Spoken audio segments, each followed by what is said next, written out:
नमस्कार, मैं श्यामगिरी। आप देख रहे हैं टीएफडी इंडिया न्यूज 24। टीएफडी इंडिया न्यूज 24 में आप सभी दर्शकों का स्वागत है। मोदी सरकार में हड़कंप मच गया अचानक संसद में और अमेरिका ने खोल दिया मोदी का पोल।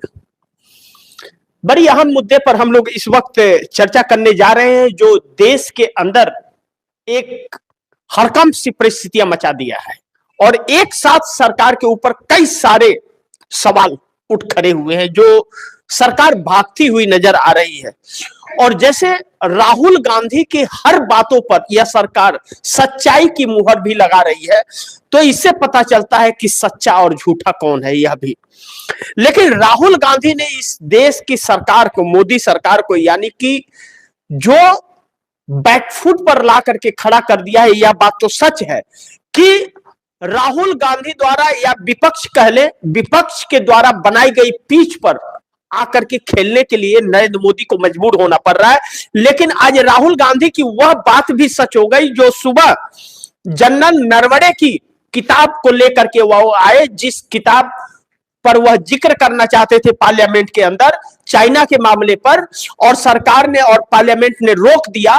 स्पीकर ओम बिरला ने वह किताब लेकर के आए सबूतों के साथ पार्लियामेंट में, और राहुल गांधी ने कहा यह किताब हम नरेंद्र मोदी, प्रधानमंत्री नरेंद्र मोदी को देंगे पार्लियामेंट के अंदर, और मैं किताब लेकर के आया हूं तो आज प्रधानमंत्री पार्लियामेंट में नहीं आएंगे।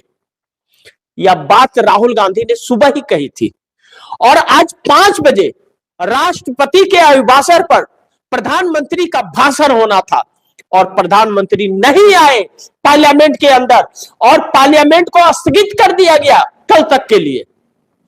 प्रधानमंत्री नरेंद्र मोदी इतना क्यों डर रहे हैं? क्या वजह है डरने का? डरने का साफ वजह है कि उनके सबूत सामने आ गए हैं, चरित्रता पर भी और कार्यशैली पर भी। और विपक्ष इंडिया गठबंधन एक साथ रणनीति तैयार कर रहा है अब, और पूरा इंडिया गठबंधन राहुल गांधी के पीछे खड़ा हो गया है और राहुल गांधी को लीडर ऑफ अपोजिशन मान लिया है। हर एक विपक्षी पार्टियां का सम्मान दे रही है, और यह एकजुटता जो नहीं थी, जिसके वजह से मोदी सरकार की तानाशाहियां चल रही थी, यही एकजुटता होने के बाद मोदी सरकार बैकफुट पर आ गई है और हड़कंप सी परिस्थिति आ गई है। यह हालात उत्पन्न हो गए कि अविश्वास प्रस्ताव तक बात आ गई है। ममता बनर्जी ने आज सुप्रीम कोर्ट के अंदर जिस तरह से हेयरिंग की, जिस तरह से दलीलें रखी चुनाव आयोग के खिलाफ, जिस तरह से चुनाव आयोग के एक एक पोल को खोला, सीजीआई को बातें माननी पड़ी, रिकॉर्ड में लेनी पड़ी उसे,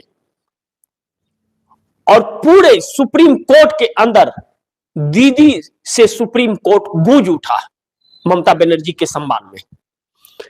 एक 3 बार की सीएम रही ममता बनर्जी ने आज आखिर अपने उस पढ़ाई का, उस ज्ञान का परिचय सुप्रीम कोर्ट में आकर विपक्ष की तरफ से रखा और चुनाव आयोग की एक एक पोल खोल करके रख दी। चुनाव आयोग के वकील भागते नजर आए और एक खुशी की लहर सुप्रीम कोर्ट में आई। सीजीआई उस पर निर्णय क्या देंगे वह हर कोई को पता है, लेकिन ममता बनर्जी ने सीजीआई के सामने चुनाव आयोग की सारी पोल खोल दी, चरित्रों को खोल करके रख दिया, उसके मकसद और उसके विश्वसनीयता को का पर्दाफाश कर दिया।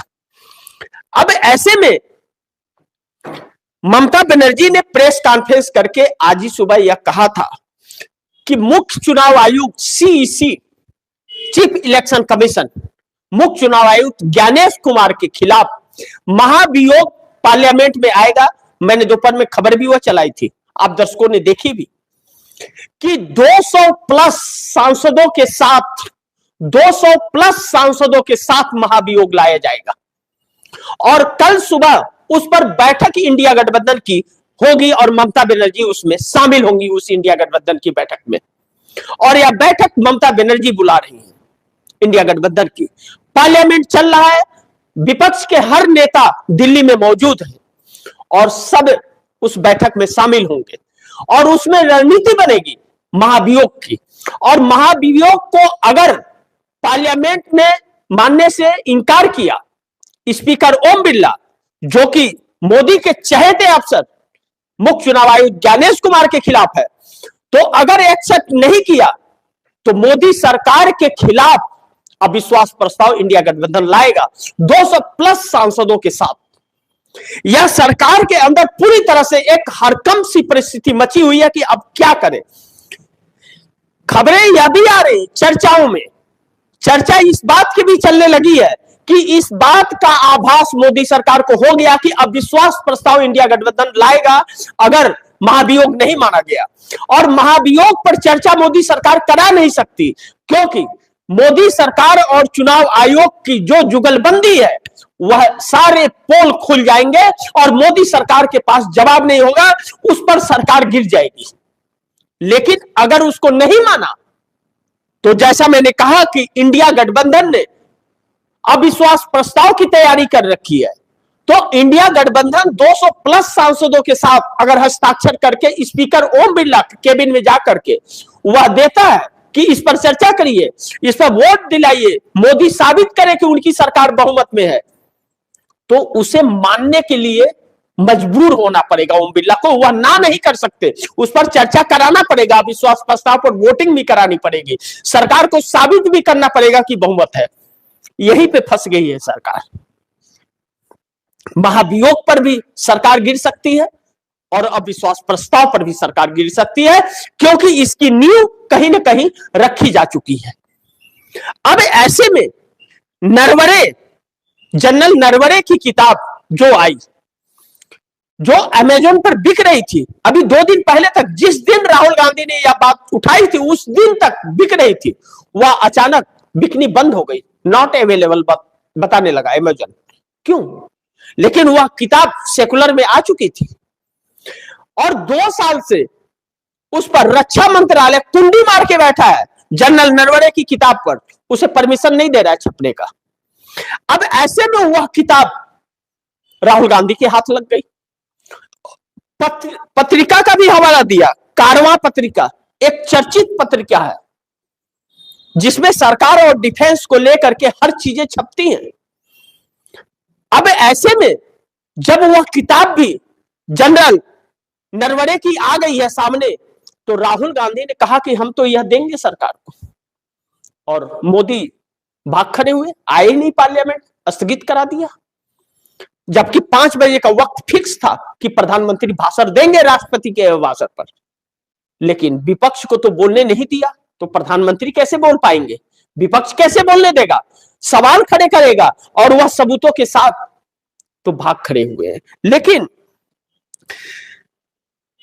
अमेरिकी डील जो इस सरकार ने की है अमेरिका से, उस पर मामला अब तूल पकड़ लिया है। वह ऐसा तूल पकड़ा है कि सरकार को भागने का जगह नहीं मिल रहा है।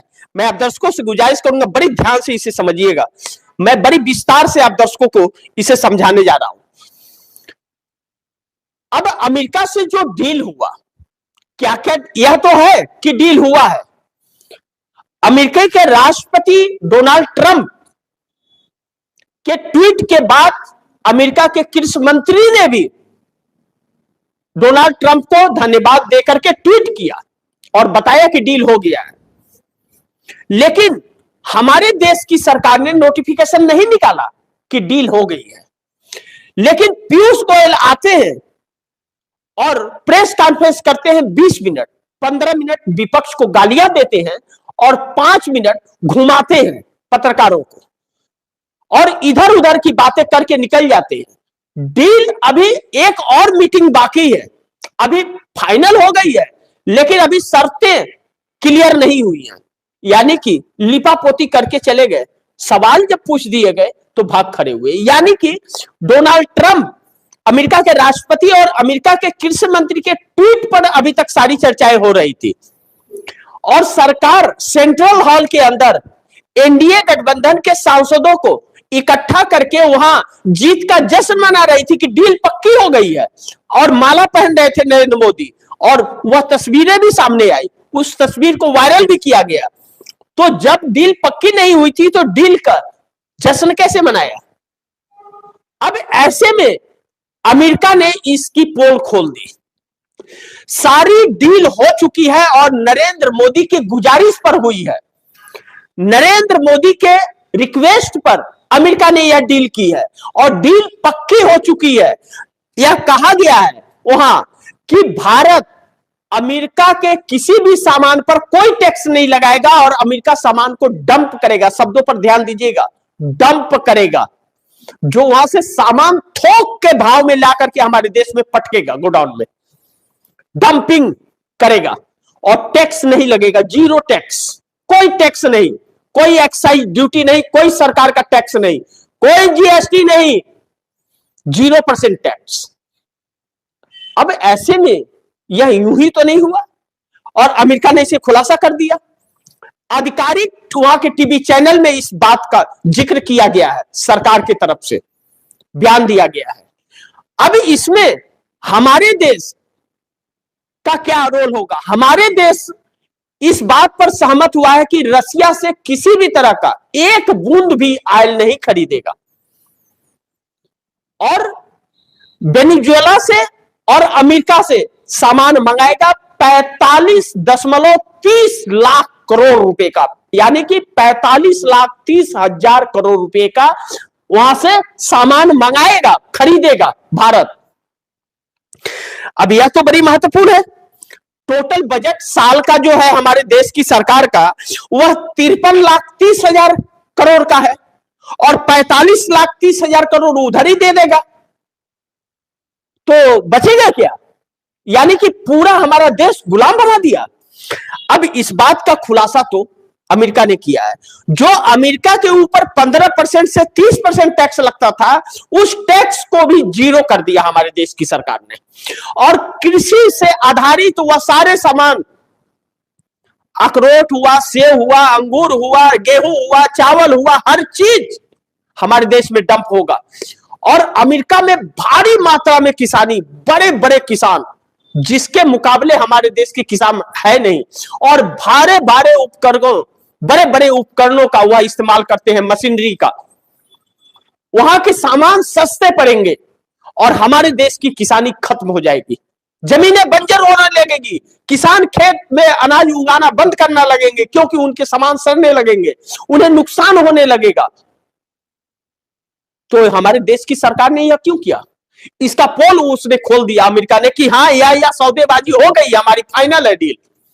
और हमारे देश की सरकार अभी तक गुमराह कर रही थी। इस बात पर भी चर्चा होनी थी और एप्स्टीन फाइल पर, जेफरी एप्स्टीन फाइल पर भी विपक्ष हमलावर है पार्लियामेंट के अंदर। चरित्रहीनता की आरोप लग रहे हैं हमारे देश की सरकार पर और मंत्रियों पर। इन सभी चीजों को लेकर के किसानों की तरफ से भी टिप्पणियां आनी शुरू हो चुकी हैं। किसान फिर एक बार एक बड़े भारी पैमाने पर आंदोलन के लिए तैयार होते हुए नजर आ रहे हैं। अभी कल देर शाम भारतीय जनता पार्टी के किसानों के नेता नरेश सिरोही ने एक बातचीत में यह कहा अपने इंटरव्यू में कि अगर सरकार ने ऐसा डील कर लिया, भारतीय जनता पार्टी ने, तो इस देश में जो आंदोलन होगा उसे यह सरकार झेल नहीं पाएगी। भारतीय जनता पार्टी के नरेश सिरोही किसानों के बड़े नेता हैं, उन्होंने यह बात मानी कि अगर सरकार ने यह डील कर दिया, यह हिम्मत दिखा दी, तो कोई भी आंदोलन को रोक नहीं पाएगा और सरकार गायब हो जाएगी। यह नरेश सिरोही ने, भारतीय जनता पार्टी के नेता ने, कल अपने एक वार्ता में, एक बातचीत में यह बातें कही। अब ऐसे में इस सरकार के लोग भी इस सरकार के साथ नहीं है, तो अब यह जो परिस्थितियां बन रही हैं, इस पर यह सरकार भाग रही है क्योंकि इसके पोल खुल गए हैं। अब ऐसे में 5 बड़े अहम सवाल उत्पन्न हो गए हैं जिस पर हम लोग को चर्चा करना बहुत जरूरी है, जिस पर मैं विस्तार पूर्वक चर्चा करना चाहूंगा और आप दर्शकों को एक एक पॉइंट्स पर मैं आपको तथ्यों सबूतों के साथ बताऊंगा। हम शुरुआत जनरल नरवणे से करना चाहेंगे जो बड़ी महत्वपूर्ण है। जनरल नरवणे की किताब ने मोदी सरकार को फंसा दिया सबूत संसद में। यह एक सवाल है जिस पर हम लोग को चर्चा करके पूरे विस्तार से इसे समझना चाहिए। अब जनरल नरवणे रिटायर्ड हो चुके हैं, लेकिन यह 2020 की घटना है जब दूसरी बार मोदी सरकार पहले बार के मुकाबले ज्यादा बहुमत से आई थी। पहली बार 2014 में 285 सीट और 19 में 303 सीट मिली थी, क्योंकि 19 चुनाव के वक्त पुलवामा हुआ था, 40 जवान हमारे देश के शहीद हुए थे। 300 किलो आरडीएक्स टाटा सोमो में एक हफ्ते से घूमता रहा। यह बात मैं नहीं, पूर्व राज्यपाल वहां के और स्वर्गीय सतपाल मलिक ने अपने कई बयानों में यह बातें कही थी। सेना को विमान से भेजना था, लेकिन इस सरकार ने सेना को बस से भेजा, जिसके लिए जम्मू कश्मीर के राज्यपाल सतपाल मलिक उस वक्त जो थे, उन्होंने सरकार से बात की थी कि आप इसे हेलीकॉप्टर की व्यवस्था कर दीजिए, चले जाएंगे सेना। बस से जाना सही नहीं है, लेकिन सरकार ने नहीं मानी, बस से जाना पड़ा और टाटा सोमो से टकरा करके 40 जवान 300 किलो आरडीएक्स के शिकार हो गए। उस समय हमारे देश के प्रधानमंत्री उत्तराखंड के जंगल में डिस्कवरी का शूटिंग कर रहे थे। सतपाल मलिक फोन करने लगे कि सेना के साथ ऐसा हुआ है, और हमारे देश के प्रधानमंत्री बात नहीं कर रहे थे। घंटों बाद प्रधानमंत्री अवतरित होते हैं, चक्कर लगाते हैं, नौटंकी करते हैं, आंसू का ढकोसला करते हैं और कहते हैं कि हम घर में घुस के मारेंगे। मारा क्या? आज तक उसकी रिपोर्ट तक नहीं आई, और उसी नाम पर इस सरकार ने लोगों से वोट मांगे, जो कि गैर कानूनी था। चुनाव आयोग के नियमों के अनुसार कोई भी सरकार या कोई भी पार्टी देश के सेना के नाम पर वोट नहीं मांग सकती, हिंदू मुस्लिम के नाम पर नहीं मांग सकती, मंदिर मस्जिद के नाम पर नहीं मांग सकती। लेकिन सीईसी ने, हमारे देश के चुनाव आयोग ने इसकी इजाजत नरेंद्र मोदी को दी, लेकिन विपक्ष को नहीं। तो अब जनरल नरवणे ने जो लिखा, मैं आप दर्शकों को बताना चाहूंगा कि राहुल गांधी ने जो इस पर चर्चा करने की कोशिश की और उन्हें रोक दिया गया, विपक्ष का कोई भी नेता चर्चा में भाग नहीं लिया। फिर कहा ना, पहले लीडर ऑफ अपोजिशन को बोलने दो, फिर बाद में हम बोलेंगे, और पूरे विपक्ष ने एक साथ मांगा। अब राहुल गांधी उस किताब को आज लेकर के सुबह आ गए।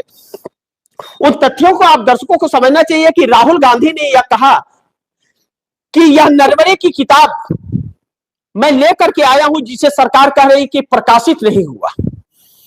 यह पूर्व सेनाध्यक्ष जनरल नरवणे ने लिखी है। उस वक्त चाइना के 4 टैंक हमारे सीमा में प्रवेश कर रहे थे और मात्र 500 मीटर की दूरी पर था। नरवणे उस वक्त सेना को की तरफ से फोन करते हैं सरकार को। नरवणे कारवा पत्रिका के मुताबिक, कारवा यह लिखता है, या आप दर्शकों को मैं दिखाना चाहूंगा, या आप दर्शक देखिए कि कारवा पत्रिका लिखता है कि रात 8:15 पर योगेश जोशी को जानकारी मिली कि 4 चीनी टैंक पूर्व लद्दाख के रेचिन ला पहाड़ी के रास्ते भारतीय सीमा की तरफ बढ़ रहे हैं। रात 8:15 पर सेना को यह जानकारी मिलती है कि 4 चीनी टैंक पूर्व लद्दाख के रेचिन ला पहाड़ी के रास्ते भारतीय सीमा की तरफ बढ़ रहे हैं। आगे लिखते हैं कि यह कारवा पत्रिका में यह छपा हुआ है। उन्होंने सेना प्रमुख मनोज नरवणे को सूचना दी। जनरल नरवणे ने रक्षा मंत्री, विदेश मंत्री, एनएसए अजीत डोभाल, सीडीएस को फोन कर पूछा सरकार का क्या निर्देश है, और 4 टैंक हमारी तरफ घूम रहे हैं। ऐसे में कोई निर्देश नहीं मिला जनरल नरवणे को। 10:10 पर उत्तरी कमांड ने फिर बताया कि चीनी टैंक बढ़ रहे हैं सीमा पर से। 10:10 पर रात को फिर जनरल नरवणे को फोन आता है कि चीनी टैंक हमारी तरफ हमें लगातार बढ़ते आ रहे हैं, 100 मीटर की दूरी पे है। 10:10 पर सोचिएगा, ध्यान दीजिएगा, 100 मीटर की दूरी पे है। उत्तरी कमांड ने फिर बताया कि चीनी टैंक बढ़ रहे हैं। यह 10:10 की बात है। उसके बाद जनरल नरवणे ने लिखा अपनी इस पुस्तिका में, पत्रिका में, कि जनरल नरवणे ने लिखा मेरी स्थिति नाजुक थी, और उस किताब में भी लिखा है जो राहुल गांधी लेकर के पार्लियामेंट में आया। मेरी स्थिति नाजुक थी, जनरल नरवणे कहते हैं। सेना चीनी टैंक को हर तरह से जवाब देना चाहती थी। हमारे देश की सेना चीनी टैंक को, चीन के सैनिकों को मुंहतोड़ जवाब देना चाहती थी, और राजनीति समिति को अभी निर्देश देने थे। हमारे देश की सरकार को आदेश देना था, ऑर्डर पास करना था। जनरल नरवणे ने फिर रक्षा मंत्री राजनाथ सिंह को फोन किया। राजनाथ सिंह को फोन करने के बाद राजनाथ सिंह ने कहा फोन करके बताते हैं। उस वक्त भी डिसीजन नहीं हुआ। 10:10 पर जब फोन वो किए तभी भी रक्षा मंत्री ने जवाब नहीं दिया और कहा कि अभी फोन करके बताएंगे। एक एक मिनट कीमती था। चीनी सैनिक हमारे सेना के सामने थी, खड़ी थी। 10:30 बजे रक्षा मंत्री ने फोन किया जनरल नरवणे को। 10:30 बजे रात का वक्त था। रक्षा मंत्री की प्रधानमंत्री से बात हो गई थी। रक्षा मंत्री ने बताया कि हमारी बात प्रधानमंत्री से हो गई। निर्देश था जो उचित लगे करो। जनरल नरवणे ने लिखा आदेश, फोन कट गया। और जनरल नरवणे ने लिखा आगे, मुझे गर्भ आलू थमा दिया गया सरकार की तरफ से। इस निर्देश के साथ सारी जिम्मेदारी मेरे ऊपर डाल दी गई थी। जनरल नरवणे का आखिरी लाइन था यह। अब जब चीनी सेना हमारे सामने खड़ी हो गई और वह हमें नुकसान पहुंचा रही है, और हमारे देश की सेना जवाब देने के लिए तैयार है लेकिन दे नहीं पा रही है, क्योंकि हमारे देश की सरकार 2.5 घंटे से अभी सोच विचार में डूबी है। और 2.5 घंटे बाद यह कहा जाता है कि जो अच्छा समझो करो, लेकिन कोई आदेश नहीं दिया जाता है। तो सेना क्या करती? तो जो क्षति पहुंची हमारे सेना को, उसका जवाबदेही कौन? इस प्रधानमंत्री ने तो कहा था लाल आंखें चाइना को दिखाएंगे, उसको सबक सिखाएंगे, लेकिन खुद बिल में ढुक गया। 56 इंच सिकुड़ गया और बिल में ढुक गया। यह नाकामयाबी हमारे देश की सरकार के। जनरल नरवणे यह सब लिखते हैं, और इस पर जब चर्चा, लेकिन उसके बाद सदन में हमारे देश के प्रधानमंत्री ने यह कहा था कि न कोई आया है न कोई आएगा। और यह अब पूरे देश के सामने आ गया है कि हमारे देश की सरकार ने जानबूझ करके हमारे देश की सेना को खत संकट में डाला, और हमेशा यही करती है। पुलवामा के वक्त भी संकट में डाला, और अमेरिका ने सीज फायर कर दिया जब पूरी तैयार हमारे देश की सेना थी। पीओके क्या लाहौर कब्जा कर सकती थी हमारे देश की सेना, लेकिन हमारे देश की सरकार ने सिर्फ जुमले देती है कि सेना को खुली छूट है, लेकिन उसके हाथ जंजीरों में बांध कर रखती है। और सेना के जो बजट है वह लगातार कम करती जा रही है। सोचिए कि सरकार के सारे पोल पट्टी उस किताब में है। उस किताब को लेकर राहुल गांधी पार्लियामेंट में आए, कहे या प्रधानमंत्री को दूंगा मैं किताब, किसी भी कीमत पर उनके हाथ में दूंगा।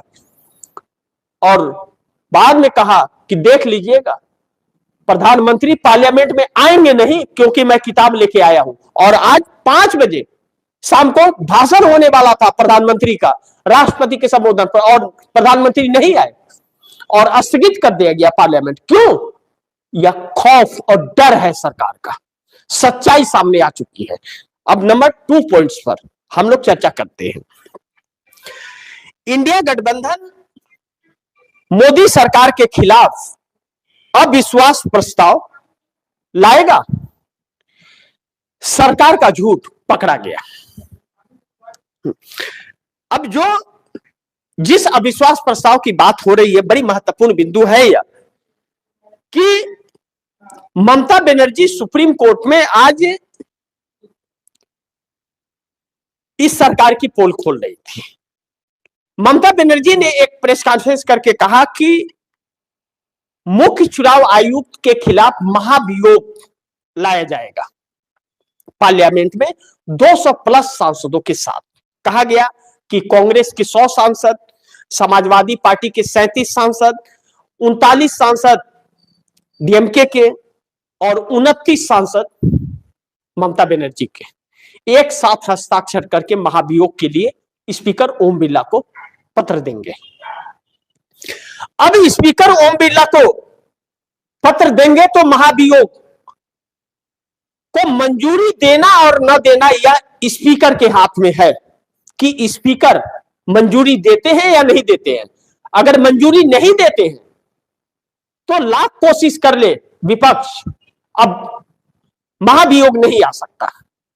और ऐसे महाभियोग के कई लाने की कोशिश हुई, लेकिन इस देश की सरकार ने नहीं माने, यानी कि स्पीकर ने नहीं माने। पूर्व उपराष्ट्रपति जगदीप धनखड़ के खिलाफ भी महाभियोग आया था, लेकिन सरकार नहीं मानी थी। अब ऐसे में अगर महाभियोग को मंजूरी नहीं देते हैं स्पीकर, जो उनके ऊपर है कि वह मंजूरी देते हैं या नहीं देते हैं, तो ऐसे में विपक्ष अविश्वास प्रस्ताव पार्लियामेंट के अंदर लेकर के आएगा। और विपक्ष अविश्वास प्रस्ताव अगर पार्लियामेंट के अंदर लेकर के आता है और 200 प्लस सांसदों के साथ लेकर के आता है, तो फिर स्पीकर ओम बिरला मजबूर हो जाएंगे उसे मानने के लिए और उसे मंजूरी देना पड़ेगा, क्योंकि सरकार के खिलाफ अविश्वास प्रस्ताव रहेगा। अविश्वास प्रस्ताव का मतलब कि सरकार के पास बहुमत नहीं है, और सरकार कहती है कि बहुमत है तो उसे अविश्वास प्रस्ताव को मंजूरी दे करके साबित करना पड़ेगा, वोट डलवा करके कि उसके पास बहुमत है। अब ऐसे में विपक्ष इंडिया गठबंधन एकजुट होकर के अगर यह काम कर रहा है तो इसका मतलब यह सरकार फंसने जा रही है और सरकार गिरने वाली है, इसका यह तात्पर्य है। दूसरी चीज जो इसके पहलू है, अब अगर महाभियोग को मंजूरी नहीं मिली जो बिरला के हाथ में है, तो अविश्वास प्रस्ताव का प्रपोजल रखेगी इंडिया गठबंधन, और कल इंडिया गठबंधन की ममता बनर्जी बैठक करेंगी, लीड करेंगे, और सारे सांसद दिल्ली में मौजूद हैं। तो ऐसे में जब अविश्वास प्रस्ताव पर चर्चा होगा तो जनरल नरवणे की किताब पर भी चर्चा होगी, अमेरिका के डील पर भी चर्चा हो जाएगी, और सरकार को बहुमत साबित भी करना पड़ जाएगा। और पुलवामा या पहलगाम पर क्या हुआ, पाकिस्तान के सीज फायर पर क्या हुआ, यह सारे चर्चाएं उस अविश्वास प्रस्ताव में आ जाएंगी, जिसे कोई रोक नहीं पाएगा। अब सरकार कितनी बुरी तरह फंस गई समझ लीजिए कि महाभियोग को मंजूरी दे नहीं सकती और अविश्वास प्रस्ताव को टाल नहीं सकती, यानी कि दोनों सिचुएशन में यह फंसी है। यानी कि एप्स्टीन फाइल भी चर्चा में आ जाएगा, अमेरिकी डील खुलासे भी चर्चा में आ जाएंगे, पूर्व सेनाध्यक्ष जनरल नरवणे की किताब भी चर्चा में आ जाएगी, चाइना के साथ हमारी सरकार ने कितनी शर्मनाक हरकत करके बिल में डूब गई, फैसला नहीं ले पाई यह सरकार, इसकी काबिलियत पर भी सवाल खड़ा हो जाएगा। और अविश्वास प्रस्ताव आता है तो सरकार बच जाएगी या नहीं बच जाएगी, यह एक बड़ा सवाल है। इस पर छोटा कुछ तथ्य है जो मैं आप दर्शकों के सामने रखना चाहूंगा तथ्यों के साथ। अब इसकी शुरुआत हम महाराष्ट्र से अगर करें तो बेहतर होगा, कई कार्यक्रमों में आप दर्शकों को बता भी चुका हूं। एकनाथ शिंदे इसकी शुरुआत करते हुए नजर आ रहे हैं इस सरकार के खिलाफ, क्योंकि पार्लियामेंट सेशन चल रहा है और महाराष्ट्र में बीएमसी का मेयर चुने जाने वाला है, जो 11 तारीख को महाराष्ट्र बीएमसी को मेयर मिलेगा। एकनाथ शिंदे भारतीय जनता पार्टी एनडीए गठबंधन के हिस्सा है और डिप्टी सीएम भी महाराष्ट्र सरकार में है, लेकिन अभी तक एकनाथ शिंदे की जरूरत भारतीय जनता पार्टी महाराष्ट्र सरकार को थी, लेकिन अजीत पवार के निधन के बाद सुनेत्रा पवार द्वारा डिप्टी सीएम का शपथ ले लेने के बाद एकनाथ शिंदे की जरूरत महाराष्ट्र सरकार में नहीं रही, क्योंकि जो 145 बहुमत का आंकड़ा चाहिए और 131 सीटें भारतीय जनता पार्टी के पास है, वह कमी सुनेत्रा पवार, अजीत पवार की पत्नी, पूरा कर देंगे। यानी कि एकनाथ शिंदे से टकराव बढ़ रहा है और बोझ बन गए हैं। लेकिन महाराष्ट्र बीएमसी के अंदर 114 227 बीएमसी सीटों वाले बीएमसी के अंदर 114 बहुमत का आंकड़ा है, जो न भारतीय जनता पार्टी और न एकनाथ शिंदे शिवसेना के पास है। ऐसे में भारतीय जनता पार्टी बगैर एकनाथ शिंदे के मेयर बना नहीं सकती और सुनेत्रा पवार के पास पार्षद है नहीं, मात्र 3 है। ऐसे में एकनाथ शिंदे ने अगर समर्थन नहीं दिया भारतीय जनता पार्टी को, तो भारतीय जनता पार्टी नहीं बना पाएगी और विपक्ष बनाने में कामयाब हो जाएगा। लेकिन विपक्ष को अपना मेयर बनाने के लिए 8 पार्षदों की जरूरत है। ऐसे में उद्धव ठाकरे ने कहा था, अगर शिवसेना का नहीं बना मेयर तो हम, शिवसेना का प्रत्याशी नहीं खड़ा हुआ और यह अगर सपोर्ट किया एकनाथ शिंदे ने, तो हम वॉकआउट कर जाएंगे। यानी कि एकनाथ शिंदे की जरूरत नहीं पड़ेगी तब भाजपा को। लेकिन एकनाथ शिंदे के पार्षदों ने यह कहा कि अगर आप भारतीय जनता पार्टी को सपोर्ट करोगे तो हम आपकी पार्टी छोड़ करके उद्धव ठाकरे की शिवसेना में शामिल हो जाएंगे। ऐसे में एकनाथ शिंदे ने अपने पार्षदों का रजिस्ट्रेशन बीएमसी से कैंसिल करा दिया, क्योंकि भारतीय जनता पार्टी ने पूरे रजिस्ट्रेशन नहीं कराए थे। रजिस्ट्रेशन कैंसिल कराने के बाद वह पार्षद आजाद हो गए कि वह उद्धव ठाकरे के भी तरफ जा सकते हैं। ऐसे में भारतीय जनता पार्टी ने अपने मेयर और डिप्टी मेयर का पर्चा दाखिला करा दिया। लेकिन एकनाथ शिंदे ने भी अपनी शिवसेना का मेयर और डिप्टी मेयर के लिए पर्चा दाखिला करा दिया। अब ऐसे में भारतीय जनता पार्टी और एकनाथ शिंदे शिवसेना दोनों ने पर्चा दाखिला कराया है, तो विपक्ष भारतीय जनता पार्टी को तो नहीं, लेकिन एकनाथ शिंदे को समर्थन दे सकता है और इसकी चर्चा चल रही है। अब कहा यह जा रहा है कि इंडिया गठबंधन के मदद से एकनाथ शिंदे का मेयर और डिप्टी मेयर प्रत्याशी जो है वह चुनाव जीत जाएगा और मेयर एकनाथ शिंदे शिवसेना का बन जाएगा। उद्धव ठाकरे भी शिवसेना का चाहते थे और एकनाथ शिंदे भी शिवसेना का चाहते थे और एकनाथ शिंदे के पार्षद भी शिवसेना का चाहते थे, चाहे उस शिवसेना का चाहे इस शिवसेना का है, दोनों बाला साहब ठाकरे का ही शिवसेना। और 100वीं शताब्दी बाला साहब ठाकरे की चल रही है, इसमें मेयर शिवसेना का होना चाहिए और बीएमसी अभी तक शिवसेना के ही हाथ में रहे, भाजपा के हाथ में न जाए बीएमसी, उसे रोकने के लिए कांग्रेस ने भी उद्धव ठाकरे को समर्थन देने का ऐलान कर दिया और कहा कि हमारा समर्थन आपके साथ है। यानी कि इंडिया गठबंधन के साथ एकनाथ शिंदे अपना मेयर और डिप्टी मेयर महाराष्ट्र में बना लेंगे। जब एकनाथ शिंदे का मेयर बन जाएगा तो भारतीय जनता पार्टी से टकराव और बढ़ेगा। ऐसे में देवेंद्र फडणवीस की सरकार से जो टकराव हमेशा एकनाथ शिंदे का होता है, महाराष्ट्र सरकार से उन्हें निकाल दिया जाएगा। अगर निकलते हैं या नहीं भी निकलते हैं तो इंडिया गठबंधन ने अगर एकनाथ शिंदे को मेयर बनाया है अपना समर्थन देके मात्र 29 सीट पर और बाकी सब इंडिया गठबंधन के, और उनको मेयर बना रहा है, तो उनसे भी इसके बदले में केंद्र में अविश्वास प्रस्ताव आता है तो 7 सांसदों का समर्थन इंडिया गठबंधन मांगेगा और उन्हें अपना मेयर बचाने के लिए उन्हें समर्थन देना पड़ेगा। ऐसे में 293 सीटें भारतीय जनता पार्टी के पास एनडीए गठबंधन का होने के बाद 7 सांसद कम होते ही वह 286 पर आकर के लटक जाएंगे। यानी कि सरकार चंद्रबाबू नायडू के हवाले हो जाएगी, चंद्रबाबू नायडू के लिए आश्रित हो जाएगी, क्योंकि उनके 16 जैसे समर्थन खींचेंगे 270 पर आ जाएगी भारतीय जनता पार्टी, जबकि 272 बहुमत का आंकड़ा है। ऐसे में मोदी सरकार बहुत बुरी तरह से घिर गई है। ऐसे में एक चंद्रबाबू नायडू ने चुप्पी मार रखी है और कहा जा रहा है कि अब इंडिया गठबंधन बड़ी सक्रियता से नीतीश, नायडू और शिंदे के संपर्क में है। मैं नहीं जानता इस बात में कितनी सच्चाई है, लेकिन इस तरह की चर्चा तेजी से चल रही है कि अविश्वास प्रस्ताव बहुत सोची समझी रणनीति के तहत लाने की कोशिश की जा रही है और इस सरकार को अमेरिकी डील, चाइना की जंग को लेकर के और इस देश में चुनाव आयोग द्वारा जो आतंक मचाया जा रहा है, इन तीनों पर इस सरकार को घेर करके और चंद्रबाबू नायडू और नीतीश कुमार को खड़ा किया जाएगा कि आपने अगर इस सरकार का सपोर्ट किया तो जनता देख ले कि यह कैसे नेता है यह लोग। ऐसे में चंद्रबाबू, नीतीश कुमार की तो नहीं कहूंगा, लेकिन चंद्रबाबू नायडू की साउथ में राजनीति खत्म हो जाएगी।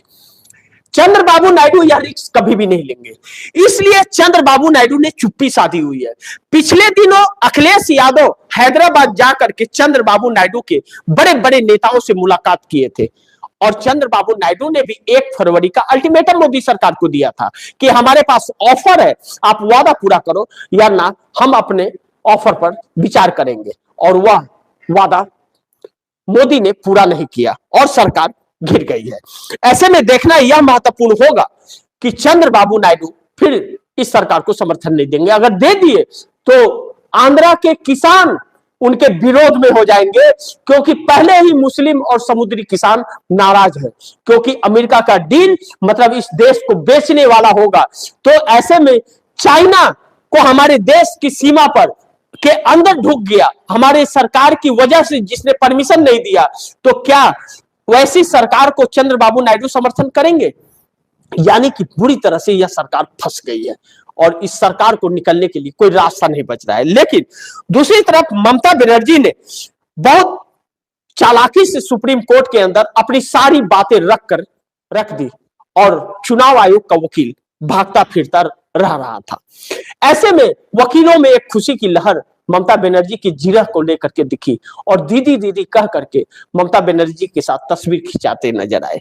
लेकिन अमेरिका के लोग, सरकार ने जिस तरह से चेहरे उजागर कर दिए हैं नरेंद्र मोदी के, जिस तरह से खुलासे कर दिए हैं कि मोदी सरकार की रिक्वेस्ट पर यह डील की गई है, मोदी सरकार के रिक्वेस्ट पर यह डील की गई है और अमेरिका 0% टैक्स पर अमेरिका से सारे किसानों का फसल हमारे देश में उतारेगा। तो सोचिए कि सरकार को लेकर किसानों का रुख क्या होगा। किसानों की टिप्पणियां आनी शुरू हो गई है और वह फिर एक बार सरकार को चिताने लगे हैं कि दिल्ली कूच कभी भी हम कर देंगे अगर आपने इस पर अपना फैसला नहीं बदला तो। अब सरकार को देखना होगा क्या करती है नहीं करती है, वक्त बताएगा। लेकिन यह सरकार बुरी तरह से अब फंस गई है। लेकिन पीएम मोदी का इस्तीफा अगर यह विश्वास प्रस्ताव आ गया तो पीएम मोदी का इस्तीफा हो जाएगा। अविश्वास प्रस्ताव आ गया अगर तो, क्योंकि कोई चांस ही नहीं है यह सरकार बच पाए। प्रधानमंत्री पद इस्तीफे के बाद चला जाएगा और अगर सरकार बदल गई तो सोचिए कि रंगा बिरला का क्या हाल होगा। और जिसने देश को इतना गुमराह किया है इन नेताओं ने, इनका क्या हर्ष होने वाला है। यह वजह है कि मोदी सरकार में हड़कंप मच गया है। अचानक संसद में हड़कंप मच गया जब राहुल गांधी किताब लेकर के आए और अमेरिका ने पोल खोल करके मोदी सरकार की ऐसे कटघरे में खड़ा कर दिया है कि आगे कुआं पीछे खाई है।